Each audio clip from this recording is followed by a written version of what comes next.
Young tiger NTR ప్రస్తుత కాలంలో చాలా విభిన్న పాత్రలు ఎంచుకుంటున్న సంగతి తెలిసిందే.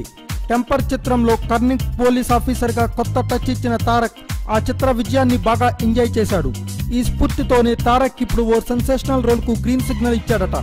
ఇండస్ట్రీకి ఎంట్రీ ఇచ్చినప్పటి నుంచి కేవలం హీరో పాత్రలతో అలరించిన తారక్ ఇప్పుడు తనలోని విలనిజం చూపించడానికి సై అంటున్నాడట. బాబీ దర్శకత్వంలో ఎన్టీఆర్ సినిమా ఓకే చేసిన సంగతి తెలిసిందే. అయితే ఈ సినిమాలో త్రిపాత్రాభినయం చేయనున్నాడట తారక్. గతంలో అదుర్స్ చిత్రంలో ద్విపాత్రాభినయం చేసి అదుర్స్ అనిపించుకున్న తారక్ ఇప్పుడు 3 గెటప్పుల్లో అదరగొట్టబోతున్నాడు. అందులో ఒక పాత్ర పోలీస్ గెటప్ కాగా రెండోది కామెడీ యాంగిల్ ఉన్న గెటప్. ఇక 3వ గెటప్ మాత్రం తారక్ కెరియర్ ను కొత్త కోణంలో చూపించబోయే విలన్ గెటప్. ఇటీవల కాలంలో మంచి సక్సెస్ఫుల్ ట్రెండ్ గా మారిన ఈ విలన్ పాత్రను ఇప్పటి వరకు చాలా మంది హీరోలు ఎంజాయ్ చేశారు. ఇప్పుడు ఈ విలన్ పాత్రను తారక్ ఎరగదేయనున్నాడట.